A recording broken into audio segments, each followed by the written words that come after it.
and gentlemen, you're watching GEEKCASTER.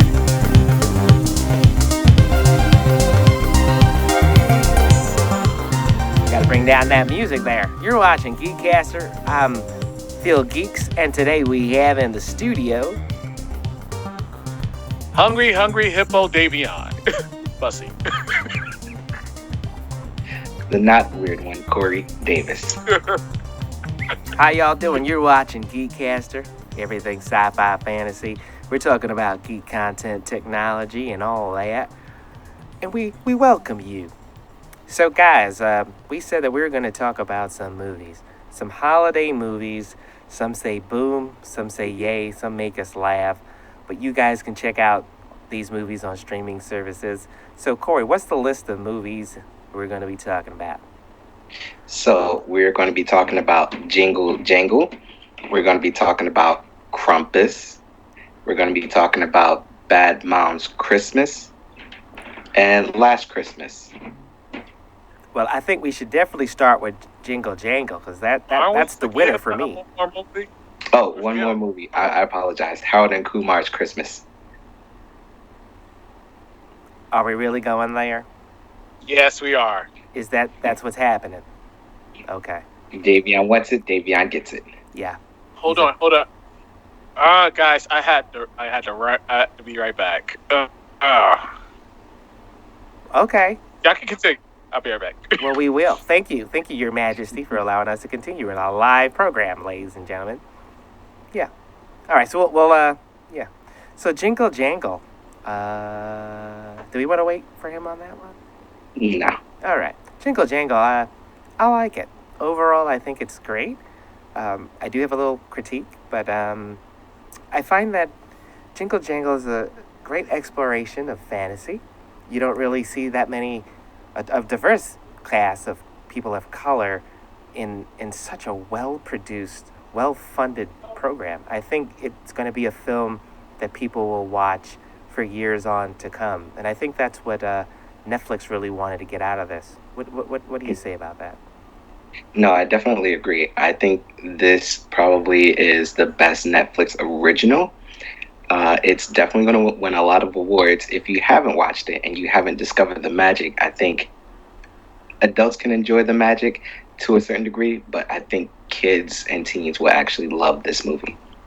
Yeah, it talks about this really cool inventor, and well, actually, no. Let's take a step back. First of all, it starts out with the premise of like a storyteller. It kind of gives you that whole Princess Bride feeling in the beginning. I was just say that, yes. And then it walks into this interesting flashback that I thought was really creative. It's a very interesting device where they tell you a story about an inventor and how someone stole his invention and how he became poor and lost everything in his life, including his family. I'm not going to break down too much because I want people to really enjoy this, but I did find it reminded me very much about it was like Princess Bride meets The Wiz meets Peter Pan. Don't forget Mary Poppins. I would also include Mary Poppins in that as well. Yeah. Oh, and the movie Nine. Yes. So if you can get past that, it took me a minute to get past that, but if you can get past that, this is almost a flawless film. I mean, everybody has inspirations, I get it, but that did bother me a little bit. Lack of, as far as the elements were like, okay, this movie, that movie, but what they put together still, as far as Phil Geeks is concerned, is a holiday masterpiece. I think it's also refreshing. You haven't had a completely original movie in a while where the storytelling, the cinematography, the score were all completely original. And definitely I can say whenever you get a movie and say, oh, it's fun for the whole entire family, this movie really is a lot of fun for the entire family. The dance sequences, it's like a musical for kids. It definitely brings the Christmas magic with math. I'll just throw that little hint out there as well. And also, I would like to bring up, I'm back, that it brought in a lot of African elements into this film. Like you had the African dancing, and also I would like to say it brought in the historic fact about Africa and how we are great mathematicians. Mm. So that was one of the elements I did pick up on with this film. So it has a lot of history for the I mean African American history for the kids. So it does teaches somewhat of our history. So Would you really? I didn't really get history per se. Did you? I mean, yeah. I know what he's talking about, and you actually have to watch the movie to get it. But not only African, there were a lot of I want to say Hispanic heritage because there were a lot of Hispanic songs geared towards a certain character. So there were a lot of. This film was full of diversity. There was yeah, the diverse cast. Yeah, Like Yeah. I mean, I think of anything inspirational. I mean, anytime you see any kind of representation and seeing something different, I think is good. I don't think it brings any kind of historical thing. It's there's some like they have elements that they put in. prove it. I will once you watch the movie again. How about that? All right, we'll argue off the air. So, what else we got in the arsenal? completely not for kids. We can go Bad Mom's Christmas. Yep. I would totally agree there. That is not. That is not No. for kids. No. Bad moms. But for anyone that has children, thinking about having children, or their children already moved out the house, I really feel that it's definitely an adult generational film where it challenges you to not only laugh at these individuals, but really think about your concept of Christmas, family, communication. Hopefully, it gets not only people to enjoy the movie, but hey, you know what? Maybe I should patch things up with my mom, or my uncle, or my dad, or my neighbor, or my babysitter, or my ex with 2 left feet. The sad thing I will say is I don't think we'll get another movie like that because of how society is going. I think those type of movies will be missed, but there are a lot of messages through the raunchiness, through the crude humor. There were a lot of good points that the movie did make. It was hilarious. It was outrageous, way over the top, but I think it was enjoyable. Yeah. And the over the top part really just really pushes that this isn't an adult movie. This is not for kids. And yeah. And All right. another over the top film we're going to talk about that relates to Christmas is Howard and Kumar Christmas. I was about to say Go to White Castle because that was the first movie. Oh yeah. So this is what you call, ladies and gentlemen, the money grab. This is where you have a successful film and you must put out as many crappy films to get off the success of the first one. Go ahead. I remember watching it when it first came out. I remember nothing about it. It was Okay. It's always Harold and Kumar Go to White Castle with a different title. Okay. Well, with this one,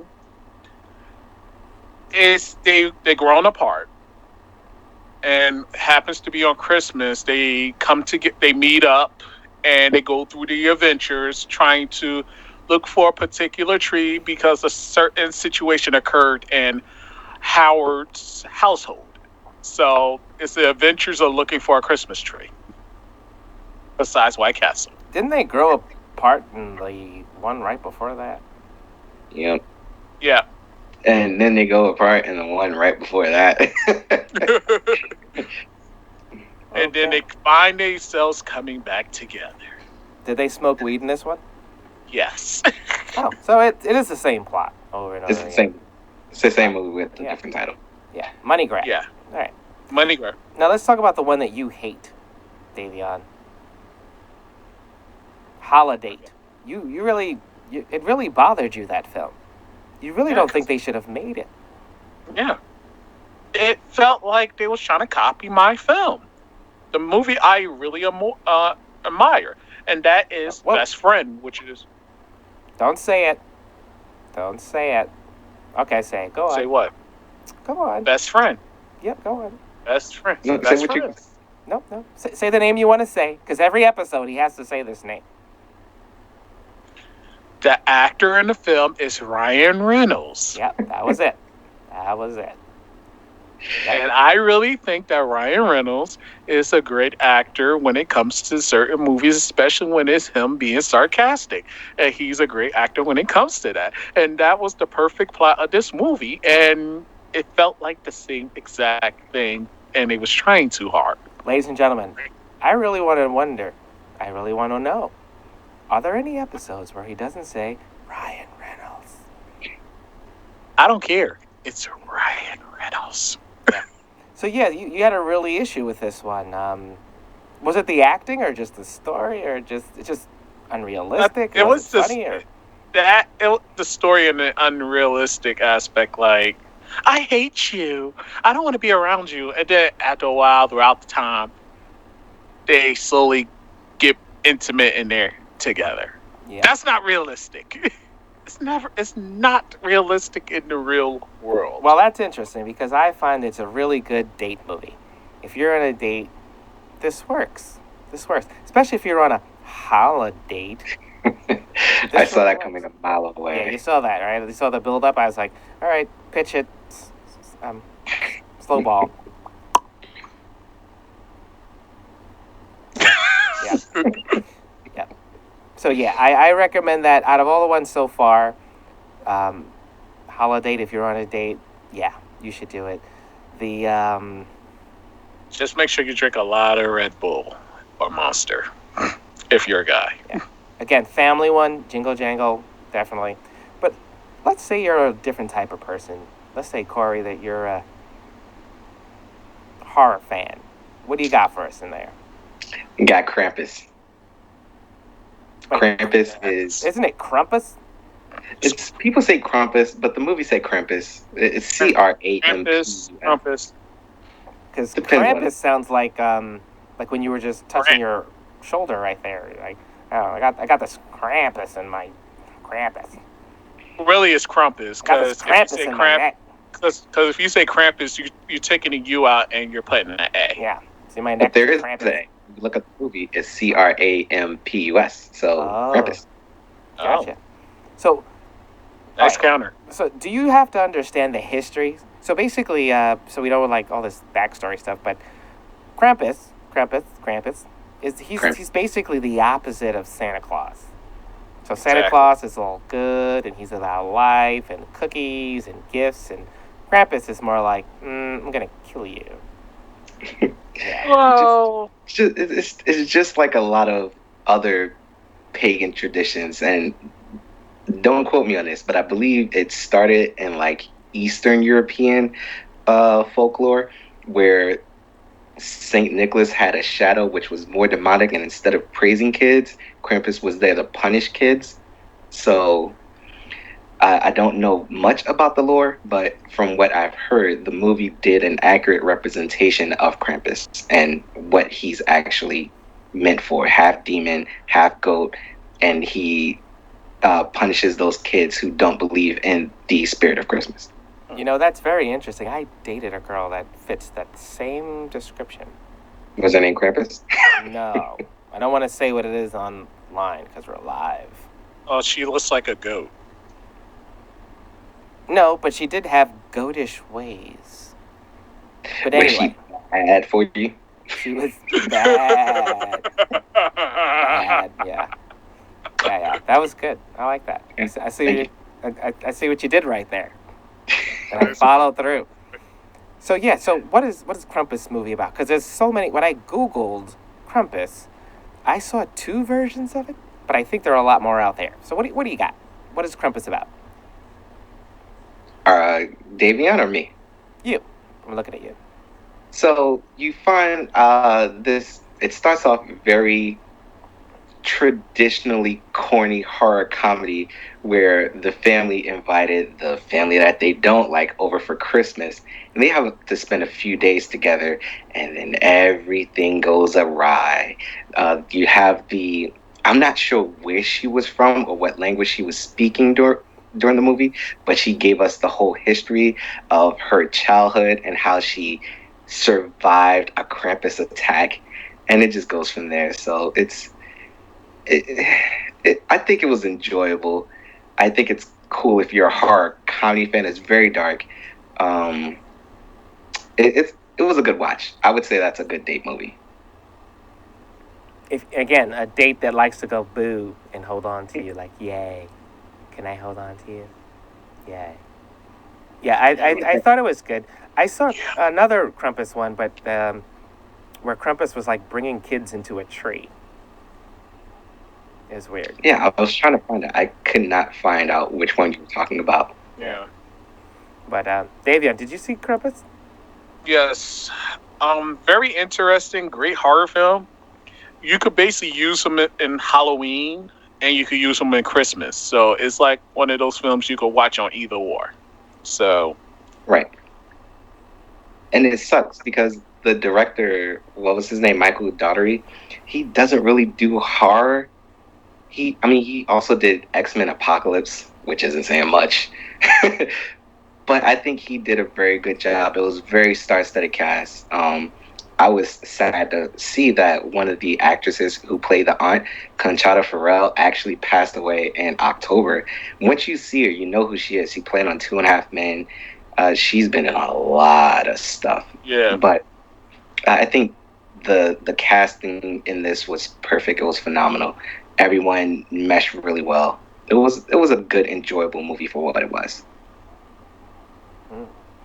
Everybody had that chemistry. I mean, I'm a huge fan of Toni Collette, and whenever she does horror, it's just great. All right. So what else we got in that chamber of horrors? Well, I think it's the last film, which is called Last Christmas. last Christmas I gave you my heart, and the very next day you take it away. Hey, stop.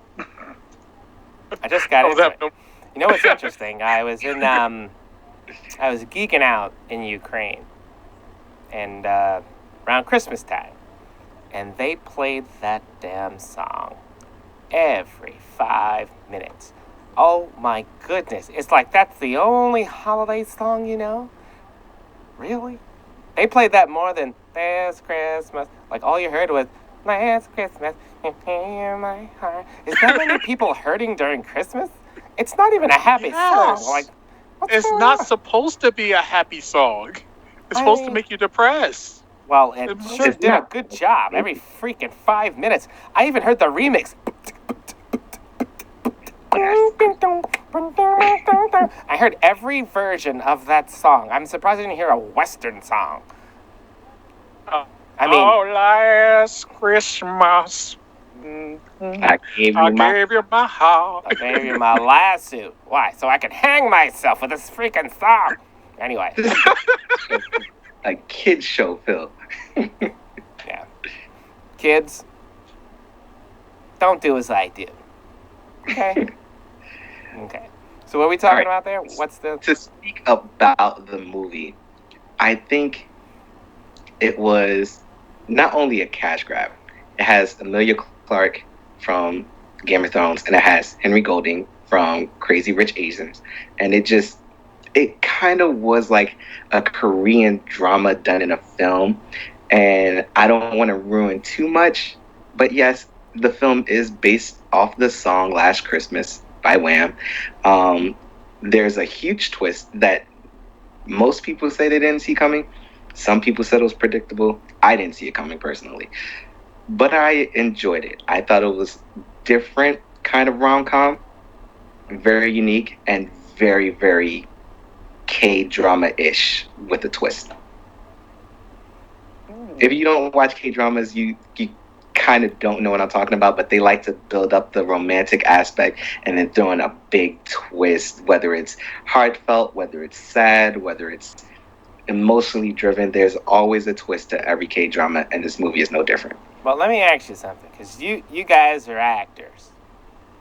So, let me ask you a question over here, okay? Now, when it comes to these films, these holiday films, and they're always like, they're doing a little like, I love you, or I like you, I'm breaking up with you, want to be with you, and all that other stuff. And you kind of know pretty much where this is going to end up. If they broke up at the end, if, you know what, you had your chance, I'm out of here, would that be all right? Like, do you see there's going to be a sea of films where they'll just kind of twist it and leave you like, wow? Or do you think, no, they'll always end up how you expect it to end up, because that's how you tell a story? Well, because America, I'm sorry, I'm going to say it, we like to do happy endings. While other countries, they like to be real. They like to keep you suspense. They like to keep you edgy, regardless of I'm what glad type you of said the film thing it- about kids, because this is too easy.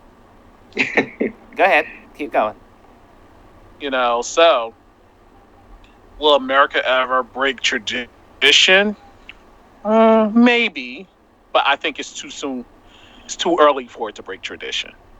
I think it depends on the filmmaker because we've had movies like 7 Pounds where it's a very tragic twist, but with a happy ending. So not necessarily they're always going to either end up together or breaking up. There just has to be another element to that to separate it from like a mediocre, this is what we always do, into like a great, memorable film. And I kind of think Last Christmas kind of fits into that category. Okay, but Did I throw you off that? traditionally, but I'm gonna say traditionally, America's not gonna break tradition. I'm just Do gonna you let you think know that's that. just an Hollywood's American thing or just a world thing? Just as humans, we no, just... it's America. It's Really? America thing. No, Yeah, I honestly think that we're becoming more savvy to this is the buildup, this is the antagonist, this is how the plot is going along. They're going to bring it back, and I think with the storytelling and the writing, it actually will transcend what we think is going to happen and give us a twist. Like, oh, I didn't see that coming, and that's why a lot of K drama is dominating right now because of the writing aspect. You don't see it coming. You don't see the plot twist. And I think more of that type of style writing is going to come into the American market. Yeah. okay. I hope you telling the truth for that. I mean, I don't really care. How about that? Wow. You just Wow. enjoyed the film. I just need what? You just You just you just enjoy like it. enjoying the movies. I just want a movie to make me say, "Hey, that was kind of cool. Wow, I want to see that again." Okay. Okay, that's a fair answer. Yeah. But who am I? The girl's them sugar, and how can I make love to a shorty in a rush? Pass me the keys to the truck. You know what I'm saying? Who am Them- I? Yeah. You see what I did there? You see I how did. yeah. So, Yeah.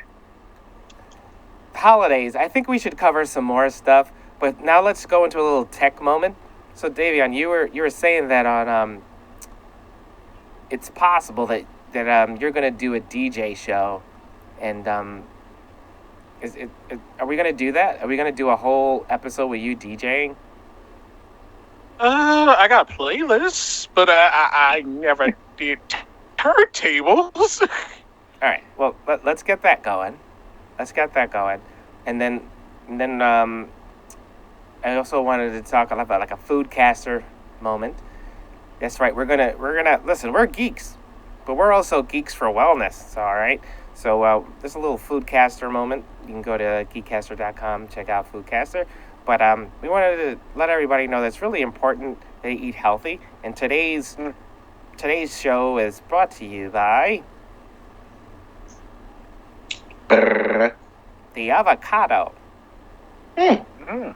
The avocado. The avocado is really good. You know why? It's creamy. You can mash it up and get this whole kind of buttery feeling. You can put that on toast. Have avocado toast. It's really good for stress. It's good for pressure. David, Yeah. I heard that you just got turned on from the executive producer. He put you onto avocado. What is your relationship with the avocado? Oh, also, just in case someone doesn't know, when you talk about the what's that thing with the chips? The guacamole. Guess what guacamole is? avocado. I know. Yeah. And it's so good. It's and to be honest with you, I never had avocado before. I always look at it and be like, "Ew, what the heck is this?" But, but when the executive producer introduced it to me last year, I fell in love with it. Yeah, yeah. It's good for you. It's really good for your health. Google it, okay? My job is not to know everything. Just Google it. Trust me, you'll love it. Ooh, What can is I your throw in relationship with avocado? my relationship? Yeah. I love avocado. Uh, Trying to figure out which one's hard, which one's soft, which one's right is a acquired skill that I'm still trying to acquire. You know what? It's kind of like dating, choosing the right avocado. Wait, is that bad? Mhm. Is that PC? Wait a minute. Did I just cancel our show? What's happening? No, I think it's fine. Good. All right. That PC police. Can't say anything these days. Anyway. No, but this is Oh. great. So, yeah. Well, the show's gonna end. So please continue to support us. Check us out on cable. We're in cable in Long Island, New York, and Suffolk County, all of Nassau County. And But wait, we're also in I the have- 5 boroughs in the city, in New York City. And yeah, it's great. What do you got before we get out of here? Yeah, since we're geeks, how can we not talk about the new food trend? It's CMOS for Oh, Foodcast. really? Yeah, so if you've never heard of CMOS, CMOS is basically, it comes from St. Lucia, where they take it from the ocean. It's kind of like seaweed in a way, Mhm. but they process it to keep most of the nutrients in, and it's CMOS gel. And you can use it for post workouts. It helps with inflammation, helps lower heart disease, help with brain activity. It's the new superfood trend. So if you like avocados, you'll probably love CMOS, and if you definitely like seaweed, check out CMOS. Yeah, that's good. And so, what's your social media, guys? Dayveonne Bussey at Dayveonne Bussey on Instagram and the Shamal Williams Show on Instagram. I am Corey Davis. You can find me at I am GT3. That is IAMGT3. All right. And I'm Philip Geeks. And you can check everything on me on GeekCaster.com. And you can also go to GeekCaster on Instagram. Thank you so much for joining us. We are GeekCaster. We're going to continue giving you that geeky stuff. Now, I know you're missing out on all the conventions. They'll come back, and we'll be there. So, I want to thank everyone supporting, and keep it classy.